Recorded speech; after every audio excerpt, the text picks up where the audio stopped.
याचं कारण काय असेल तर भ्रष्टाचार नाही. म्हणजे तोरणा किल्ल्याचा जेव्हा पाया खणला तर त्यावेळेला सुरुवातीला महाराजांना मोहरांनी भरलेला हंडा मिळाला होता, पण त्यातल्या एकाही मोहरेला कुणीच हात लावला नाही. सगळंच्या सगळं त्यांनी राजांकडे स्वाधीन केलं. आणि अशी प्रवृत्ती असल्यामुळे अशी जर स्वच्छ चारित्र्याची माणसं असली तर प्रत्येक काम स्वच्छ आणि नीटनेटकं होतं. त्यामुळे शिवाजी महाराजांनी बांधलेला किल्ला हा आजही अभेद्यपणे लढतो. किल्ला म्हणजे आपलं वैभव, संरक्षितता, दृढता, दूरदृष्टी. आणि म्हणून किल्ले बांधणीचा उद्देश मुलांना कळावा या आणि अशाच कामामधून आपल्या मुलांना इतिहास समजतो. त्यावेळेच्या तंत्रज्ञानाची उकल होते, क्रिएटिव्हिटीची भावना निर्माण होते. आपण जर इतिहास विसरलो आणि विसरलेलोच आहोत, चुकलेलो आहोत आणि त्यामुळे त्याची फळंही आपण आज बघतोय. तर या किल्ले बांधणीचे फायदे काय आहेत हे नंतर मुलं पण सांगतील.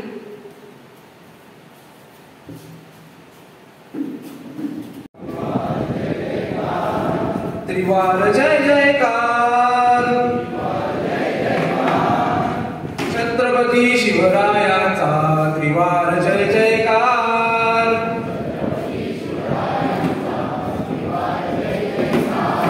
त्रिवार जय जयकार, हिंदवी स्वराज्याचे तोरण बांधून या गाजवी समरांगण,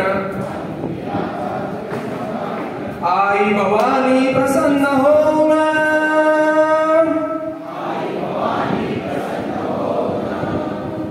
आई भवानी प्रसन्न होऊन देई साक्षात्कार,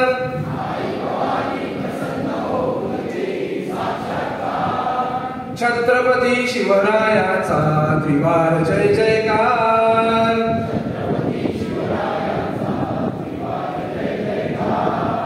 त्रिवार जय जयकार, धर्माचा अभिमानी राजा, देशाचा संरक्षक राजा, चारित्र्याचा पालक राजा,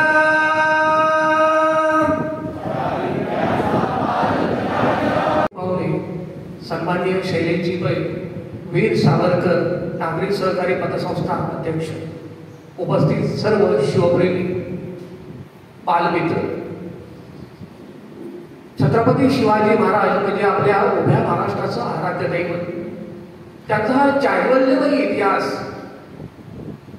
आपल्या या बालमित्रांना, तरुण मित्रांना ज्ञात असावा आणि आपला हा सांस्कृतिक वारसा, या वारशाचं संवर्धन, संरक्षण आणि पुढच्या पिढीकडे संक्रमण व्हावं या उद्देशानं ही किल्ला बांधणी स्पर्धा आयोजित करण्यात आली. आज आपला इतिहास जर आपण विसरलो तर भविष्यात इतिहास घडवू शकत नाही ही स्थिती आहे. आणि आपल्या बाल वर्गाला, तरुण वर्गाला तो इतिहास ज्ञात असावा, तो पुन्हा पुन्हा त्याची उजळणी व्हावी या उद्देशानं ही किल्ला बांधणी स्पर्धा आयोजित करण्यात आली.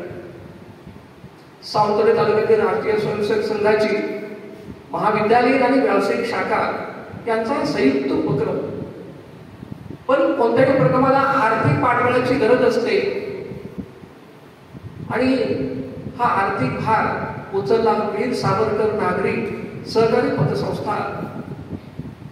त्यामुळेच हा एवढा मोठा उपक्रम घेणं शक्य झालंय की आपला हा सांस्कृतिक वारसा आपणच जपला पाहिजे, आपणच तो पुढच्या पिढीपर्यंत पोहोचवला पाहिजे, त्याचं संरक्षण केलं पाहिजे. ही आपली प्रत्येकाची जबाबदारी आहे. शिवविचार केवळ त्याचा उद्गार करून चालणार नाही, तर ते आत्मसात केले पाहिजे आणि तशा प्रकारे आपण वर्तन केलं पाहिजे. तर भविष्यात आपल्याला छत्रपतींना अपेक्षित असणारा सुराज्य घडवता येईल. एवढे सांगून मी माझं प्रास्ताविक संपवतो. धन्यवाद. या स्पर्धेतील बालगोपाल मंडळी, विद्यार्थी, युवकांनी कल्पकला व देशभक्तीचा उत्कृष्ट नमुना दाखवला. जणू काही शिवकालीन इतिहासच आपल्या डोळ्यासमोर उभा केला.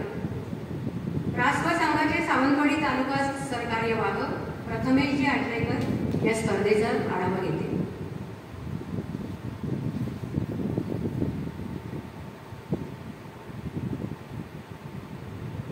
नमस्कार. आत्ता जे प्रास्ताविक झालं त्या प्रास्ताविकामध्ये आपले तालुका कार्यवाह श्री किशोरजी यांनी चांगल्या प्रकारे या स्पर्धेचा पूर्ण सार मांडलेला आहे आणि थोडासा आढावा मी सांगतो. तर ह्या स्पर्धेत मीनाताईंनी म्हटल्याप्रमाणे लहानग्या बालगोपाळांपासून ते तरुण विद्यार्थी अगदी व्यावसायिकांपर्यंत सगळ्यांनी ह्या स्पर्धेमध्ये सहभाग घेतला होता. किल्ला बांधणी स्पर्धा हे दुसरं वर्ष आहे सावंतवाडी तालुक्यामध्ये. मागच्या वर्षी झालं होतं आणि ह्या वर्षीचं हे दुसरं वर्ष आहे. ह्या वर्षी 20 स्पर्धक मंडळांनी या स्पर्धेसाठी नोंदणी केली होती. 20 मंडळामध्ये सगळ्याचा जर विचार केला तर एकूण 70 ते 72 जणांनी या स्पर्धेमध्ये सहभाग घेतलेला आहे. आणि या स्पर्धेमध्ये आपण काही बिंदू ठेवले होते, डोळ्यासमोर ठेवले होते. ते म्हणजे पर्यावरणपूरक असावा, त्याची बांधणी जी असेल किल्ल्याची ती पूर्ण एकबद्धता समानबद्धता हवी. ह्या मागचा दृष्टिकोन हा किशोरजींनी म्हटल्याप्रमाणे आपण किल्ला बनवायचा तर तो नुसता किल्ला नाही बनवायचा आहे. तर त्या निमित्ताने का होईना आपण बालगोपाळांना आपण पुन्हा शिवकाळात त्या निमित्ताने घेऊन गेलो तर त्याचा जास्त परिणाम होईल. हा दृष्टिकोन डोळ्यासमोर ठेवून आपण किल्ला बांधणी स्पर्धा यावर्षी आयोजन केलं होतं. प्रास्ताविकात म्हटल्याप्रमाणे किशोरजींनी उल्लेख केला की आर्थिक स्थिती सुद्धा सांभाळण्यासाठी ती सुद्धा गरजेची असते किंवा फार महत्वाचा विषय असतो. तर त्यासाठी आपल्या शाखेचे स्वयंसेवक आणि वीर सावरकर पतसंस्थेतील एक सहकारी श्री किशोरजी चिटणीस यांनी त्यात पुढाकार घेऊन वीर सावरकर पतसंस्थेला हा विषय सांगून आपण त्यांच्या बरोबरीनं ही स्पर्धा यावर्षी आयोजित केलेली आहे. मागच्या वर्षाच्या तुलनेमध्ये यावर्षी संख्या पण वाढलेली आहे. आणि मागच्या वर्षी अगदीच पहिलं वर्ष होतं, त्यामुळे अगदीच 12-13 मंडळांनी नोंदणी केली होती आणि ती सुद्धा आम्ही त्यावेळेस केली होती. ह्यावेळेस त्याच्यामध्ये वाढ होऊन 20 मंडळांनी त्याच्यामध्ये नोंदणी केलेली आहे. तर पुढच्या वर्षी अजून त्याच्यात वाढ व्हावी आणि ज्या ज्या ठिकाणी किल्ले बनवले जात आहेत किंवा ज्या ठिकाणी किल्ले बनवणारी काही तरुण किंवा बालगोपाळ असतील पण त्यांच्यापर्यंत आपण यावर्षी पोहोचू शकलेलो नाही, तर त्यांना पुढच्या वर्षी आपण भेटून या स्पर्धेमध्ये त्यांना सहभागी होण्यासाठी आपण त्यांना थोडंसं सहकार्य करूया असं सगळ्यांना सांगतो आणि माझे 2 शब्द थांबवतो. धन्यवाद. निष्ठा आणि अभिमान. या किल्ले बांधणीचे फायदेही बरेच झाले. म्हणजे ती स्पर्धा का तर एकतर त्यामुळे मन गुंतलं गेलं, तेवढ्या कालावधीत मोबाईलचा विसर पडला, वाचन वाढलं, किल्ला कसा हवा, पाणी कुठे हवं, जाण्याची सोय, अशा पद्धतीनं इतिहासाचं वाचन झालं. इतिहासाचं वाचन झालं, त्याच्यातून ओढ निर्माण झाली, आवड निर्माण झाली, कुतूहल, जिज्ञासा आणि एकमेकांविषयी निकोप स्पर्धाही मनात तयार झाली. आणि त्यामुळे या मुलांच्या कलेला वाट मिळाली, त्याला एक साकारता आला. आणि दुसरं म्हणजे हे किल्ले काय असे 1-2 दिवसात तयार होत नाही. स्पर्धा म्हटली त्याच्यासाठी किमान 5-7 दिवस तरी जातात. आणि त्यामुळे वैचारिक गुंतवणूक मुलांची तयार झाली. त्याच्यातून एक संयम काय असतो, पटकन कुठली गोष्ट तयार होत नाही, याला वेळ लागतो. ते बांधलेलं घट्टावा येण्यासाठी काही कालावधी द्यावा लागतो. तर याच्यातून मुलांचा संयम सुद्धा तयार झाला आणि मालिकेसाठी मन त्यांचं आसुसतं. आपणही काहीतरी चांगला करू शकतो याचा त्यांना आत्मविश्वास येतो, धाडस तयार होतं.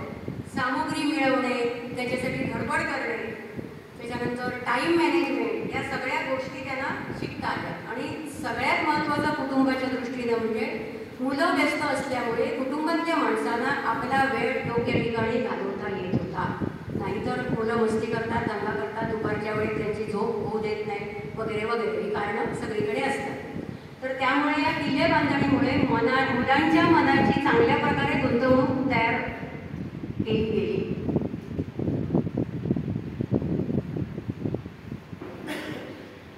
आता श्री समीरजी नाईक यांना मी विनंती करते, ते परीक्षक आहेत, त्यांनी किल्ले बांधले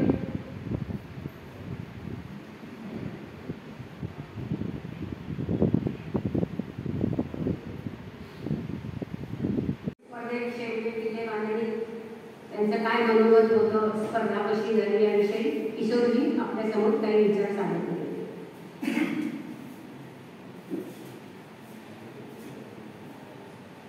नमस्कार. किल्ल्याची रचना कशी असावी, म्हणजे किल्ला केवळ पर्वत दिसणारा तो किल्ला तो म्हणून तसा तो किल्ला आहे असं नाही, तर तो प्रमाणबद्ध आहे का, त्या किल्ल्याचा नकाशा, त्याच्या सर्व रचना, त्यावर असणाऱ्या सर्व व्यवस्था त्या दाखवलेल्या आहेत का, अशा प्रकारचं अगदी सूक्ष्म परीक्षण करणारे आपले परीक्षक होते. एक गणेशजी नाईक जे प्राथमिक शिक्षक आहेत आणि मावळा दुर्ग फाउंडेशन यामार्फत त्यांची दुर्ग भ्रमंती चालते. त्यानंतर दुसरे परीक्षक होते बांदा येथील समीर नाईक, हे मावळा दुर्ग फाउंडेशन तर्फे दुर्ग भ्रमंती करतात. अनेक अशा किल्ला बांधणी स्पर्धेसाठी परीक्षक असतात. तिसरे परीक्षक होते सतीशजी पाटणकर, जे लेखक आहेत. अनेक साप्ताहिकांमध्ये, दिवाळी अंकांमध्ये, वर्तमानपत्रांमध्ये त्यांनी लेखन केलं. असे 3 आपले तज्ञ परीक्षक होते आणि त्यांनी आपल्या स्पर्धेची जी काही उद्दिष्ट होती त्या उद्दिष्टाच्या अनुषंगानं परीक्षण केलेलं आहे. सदर स्पर्धेची उद्दिष्ट होती की मुलांमध्ये सृजनशीलता आणि ऐतिहासिक जाण वाढवणं, शिवकालीन वारशाचं संवर्धन आणि संरक्षण करणं, सांस्कृतिक वारसा पुढील पिढ्यांपर्यंत पोहोचवणं, किल्ल्यांच्या माध्यमातून इतिहासाचा मुलांना परिचय करून देणं, त्यानंतर अंगभूत कला कौशल्यांचा गुणांचा विकास करणं आणि संदर्भ साहित्य अभ्यासून अचूक इतिहासाचा वारसा पुढे नेणं अशी काही उद्दिष्ट होती.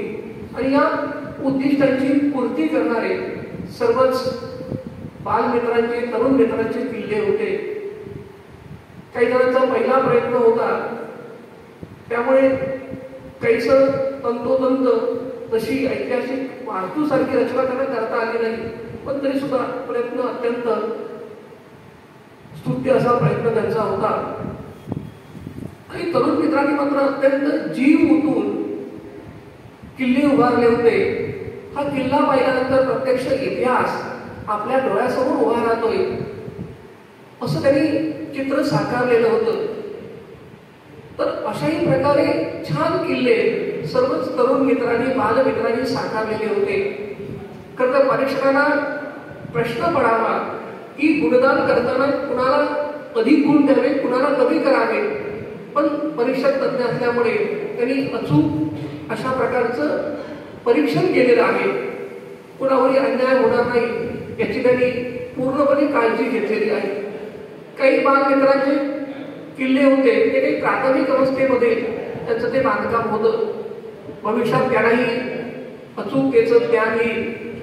किल्ला बांधणी करत असताना आपण त्या किल्ल्याची रचना, किल्ल्याचा नकाशा याचा जर बारकाईने अभ्यास केला तर आपल्या किल्ल्याची जी रचना असेल ती ऐतिहासिक वास्तूशी मिळती जुळती असेल, वास्तवाशी मिळती जुळती असेल.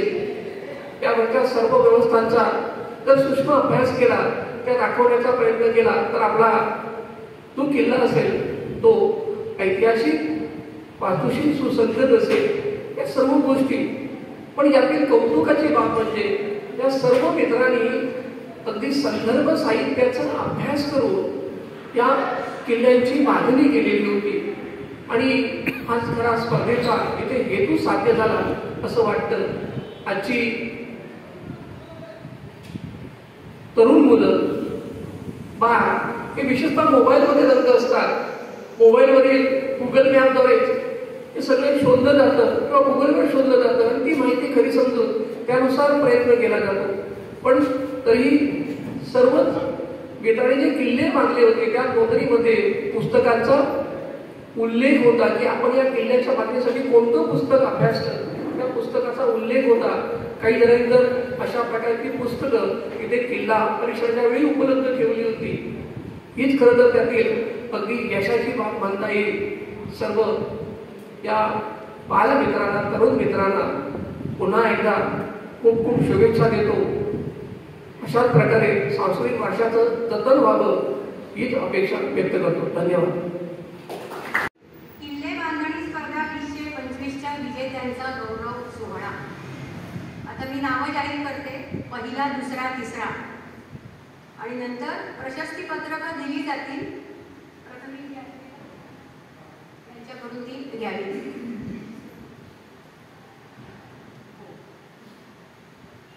तृतीय क्रमांक किल्ला रायगड, अर्जुन गावकर, वैयक्तिक, मळगाव तालुका सावंतवाडी.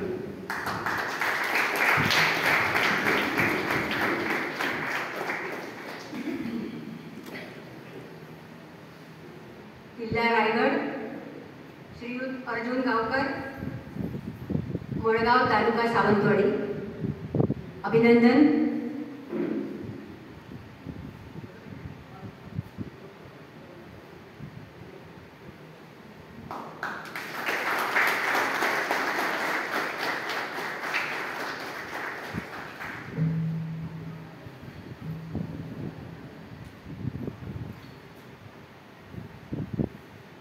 द्वितीय क्रमांक सिंहगड, किल्ला कोल्हाणा, पार्थ मिशाळ, वैयक्तिक, शाळा क्रमांक 2 जवळ उभा बाजार सावंतवाडी.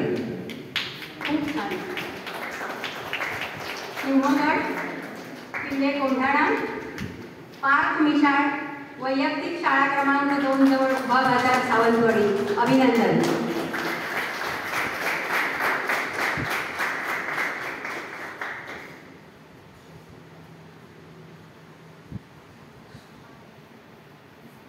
आणखीन हुरहुरणारा क्षण. प्रथम क्रमांक किल्ले पन्हाळा पावनखिंड, विशाळगड श्री गणेश चित्रशाळा दुर्ग संवर्धन ग्रुप श्रीराम चौक, निमजगाव बांधा. सहभागी श्रीयुत रघुनाथ सावंत व श्री वासुदेव भोगले आणि त्यांचे सहकारी. प्रथम क्रमांक आहे. किल्ला पन्हाळा पावनखिंड सादर केलेली होती. विशाळगड श्री गणेश चित्रशाळा दुर्ग संवर्धन ग्रुप श्रीराम चौक, निमजगाव बांधा. सहभागी श्रीयुत रघुनाथ सावंत आणि वासुदेव भोगले व त्यांचे सहकारी.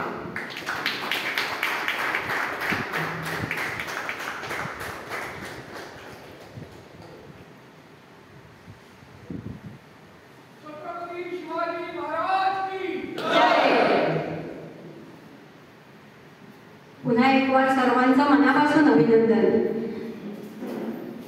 असाच इतिहास जागता ठेवा.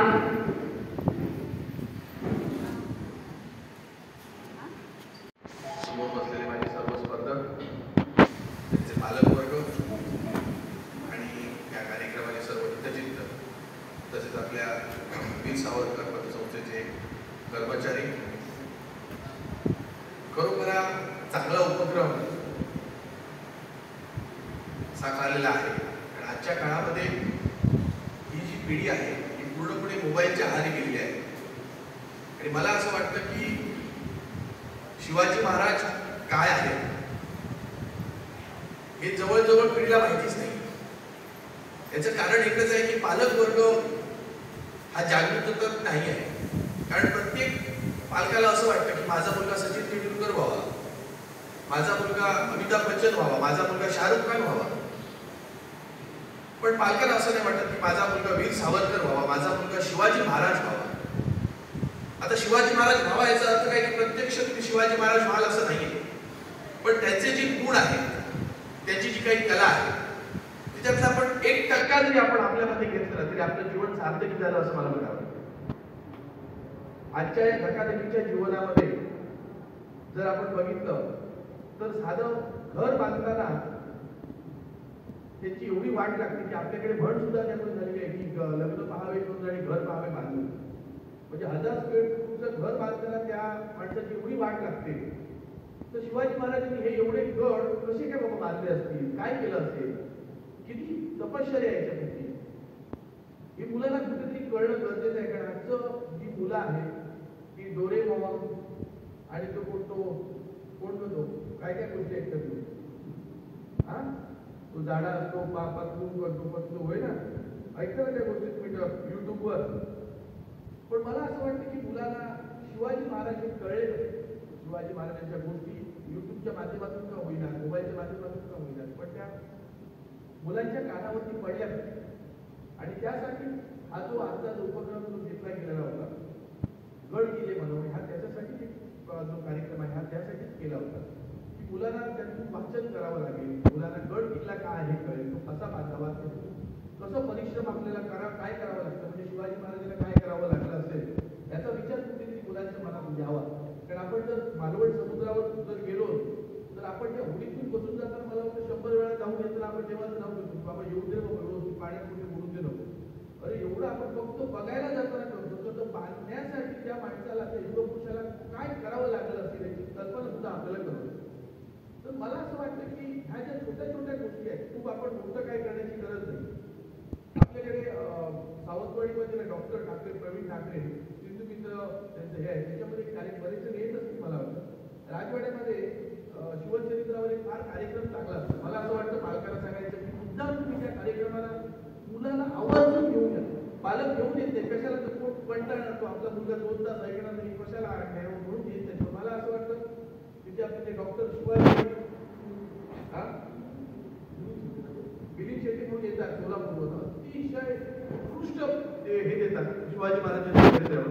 तर 1-2 तासाचा जाईल. तर मला वाटतं की मुलांना खरोखर तिथे तुम्ही घेऊन जा, म्हणजे आपल्याला 1% तरी कळेल की अरे काय होतं शिवाजी महाराज तुम्ही काय होते. पुस्तकातून वाचतो आपण ठीक आहे, पण ते जे प्रत्यक्ष तिथे शिवाजी महाराजांचं चरित्र जे पूर्ण आपल्या समोर उभं करतात ते एवढं अद्भुत आहे की तिथे येऊन कळतं की नाही शिवाजी महाराज, अरे बापरे बाहेर पडताना वाटतं नाही बरोबर शिवाजी महाराजांसारखं आपण झालं पाहिजे. तर मला असं वाटतं की असे कार्यक्रम आपण सतत घेतले पाहिजे, ज्यातून जागरूकता वाढेल, मुलांना शिवाजी महाराजांबद्दल आत्मीयता निर्माण होईल, प्रेम निर्माण होईल, वाचन त्यामुळे वाढेल आणि त्यामुळे आपल्या आयुष्यात एक वेगळा काहीतरी बदल घडेल असं मला वाटतं. आणि हा जो कार्यक्रम त्यांनी चांगल्या पद्धतीने घेतलेला आहे, सुनियोजित घेतलेला आहे, अशा ह्या कार्यक्रमासाठी पुढील वाटचालीसाठी माझ्या शुभेच्छा. त्याचप्रमाणे या याच्यामध्ये ज्यांनी सहभाग घेतला त्यांना क्रमांक मिळो अथवा न मिळो, ज्यांना मिळाला त्यांचं खरोखर शुभेच्छा आहे. पण ज्यांना मिळालं नाही त्यांनी हरून न जाता पुढच्या वर्षी माझा किल्ला कसा चांगला होईल, माझा नंबर कसा येईल, आणखीन काहीतरी मी वेगळं करेन असा तुम्ही एक मनामध्ये निर्णय घ्यायचा आहे आणि त्या पद्धतीने कामाला लागायचं आहे. पुढच्या वर्षी पण आपण ह्याच पद्धतीने स्पर्धा घेणार आहोत. आपण अतिशय जोमाने आणि ह्याच्यापेक्षा जास्त संख्येने त्यामध्ये आपण भाग घ्या असं मला वाटतं. एवढं बोलून माझे 2 शब्द संपवतो. कार्यक्रमाचे अध्यक्ष श्रीयुत लवजी महाडेश्वर,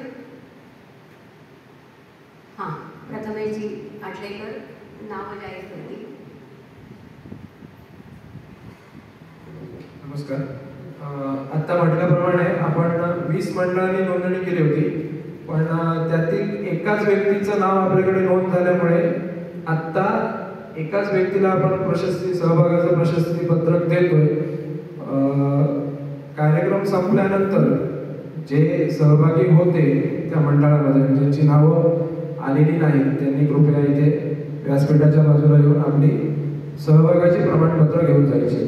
आत्ता फक्त प्रातिनिधिक स्वरूपात एका मंडळातून एक असा येईल. पहिला येतोय विष्णू नामदेव गुरव.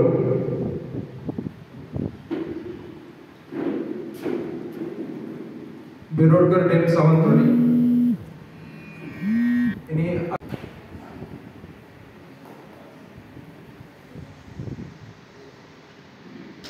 विष्णू नामदेव गुरव. पुढचं नाव आहे साहिल तामणकर. नाही साहिल तामणकर.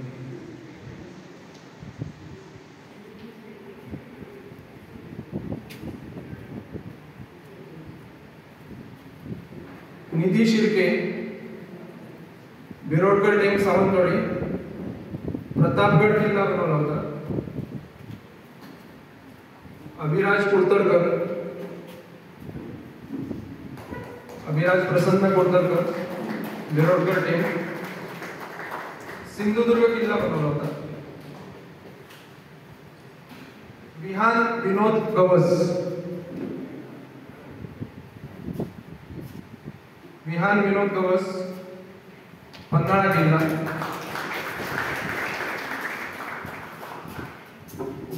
प्रतीक बिरोडकर नाही तू घेऊन ठेव विष्णू त्याला दे म्हणून ये.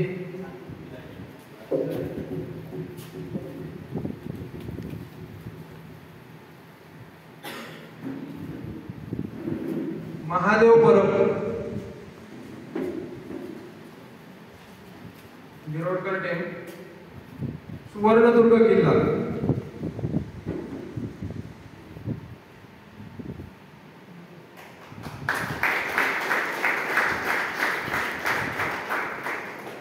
सोहम बिरोडकर टीम रायगड किल्ला श्रीमान रायगड किल्ला.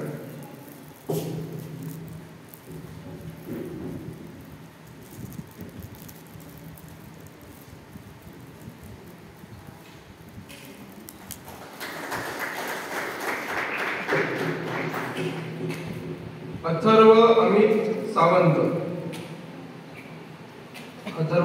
नाही तुमच्या जवळ राहतो घ्या घ्या.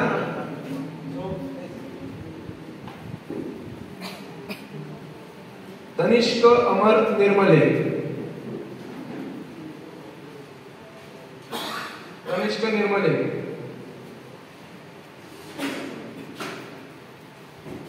सबनीसवाडा सावंतवाडी पन्हाळा किल्ला बनवला होता. अमित देवेंद्र ओढावडेकर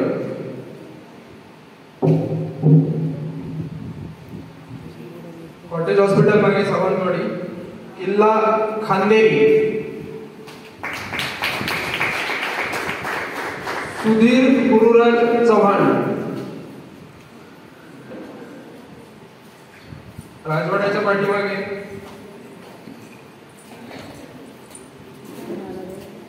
अजिंक्य तारखे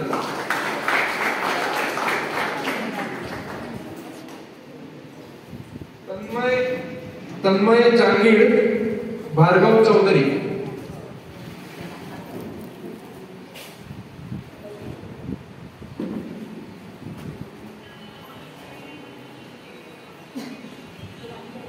नवसरणी जवळ खांदेरी किल्ला.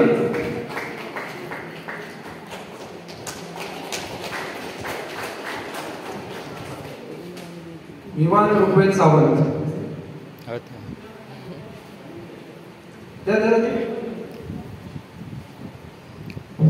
ईशांत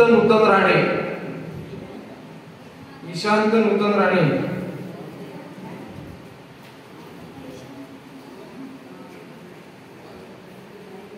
उभा बाजार सावंतवाडी श्रीमान रायगड किल्ला.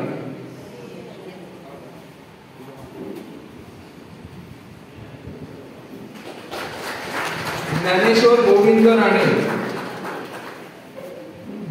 गोविंद राणे मळगाव किल्ला सिंधुदुर्ग.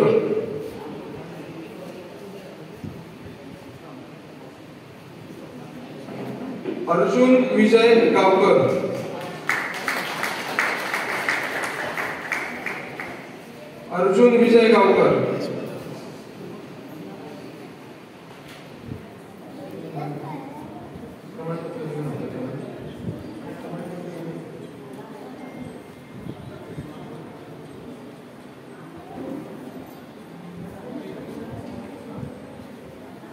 मानस मनोज सावंत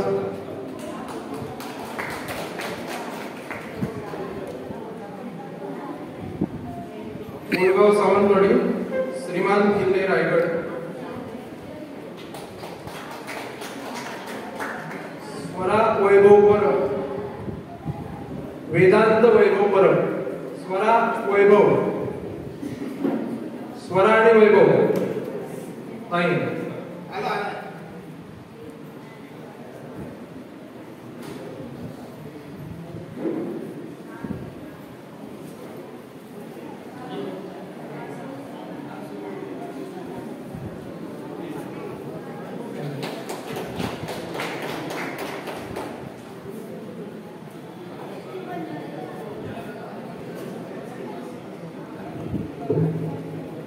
रघुनाथ सावंत.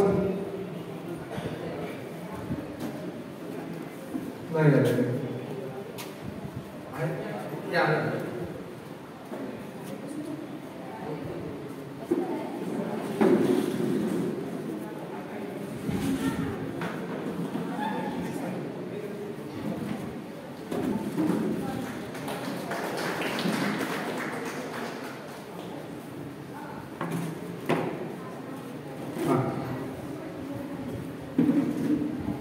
स्वरूप कातिवले. स्वरूप कातिवले. नाही. स्वरूप कातिवलेचे कोणी आहे का?